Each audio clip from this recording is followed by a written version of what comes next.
Un Européen sur 5 est aujourd'hui impacté par les nuisances sonores. Le bruit constitue aujourd'hui un enjeu sociétal majeur. Il y a des impacts à la fois sur la santé humaine, au niveau sociétal et économique, et enfin sur la biodiversité dans sa globalité. Pour l'ensemble de ces raisons, le CEREMA a décidé, en s'associant avec l'université Gustave Eiffel, de créer une équipe de recherche que l'on appelle l'UMRAE.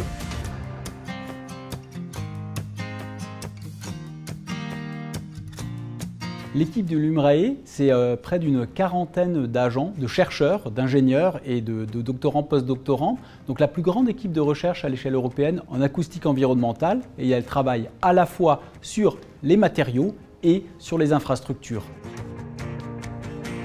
Dans l'unité, on a une approche qui couvre différents aspects.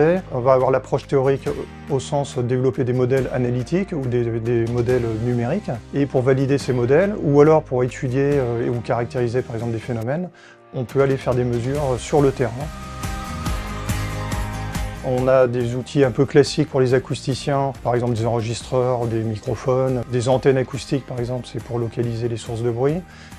Mais parallèlement à ça, on peut être amené par exemple à mesurer des paramètres météo. Donc on est équipé de pas mal de matériel pour la caractérisation de l'atmosphère, le vent, la température à différentes hauteurs. Par exemple, on a un lidar qui avait été cofinancé donc, par l'Institut Carnot Climadapt. Ensuite, on a aussi des grands équipements tels qu'une salle anéchoïque. On a également des bancs de mesure particuliers, par exemple des bancs de mesure de bruit de roulement. Et on est également équipé d'un laboratoire pour la caractérisation acoustique des matériaux.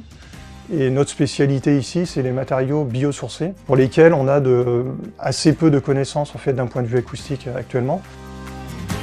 Au sein de l'unité, donc, on a une volonté forte de transférer nos résultats, nos connaissances et nos outils au sein de la société, que ce soit à destination par exemple des chercheurs, des bureaux d'études ou auprès du grand public, au travers d'outils numériques en accès libre par exemple sur Internet.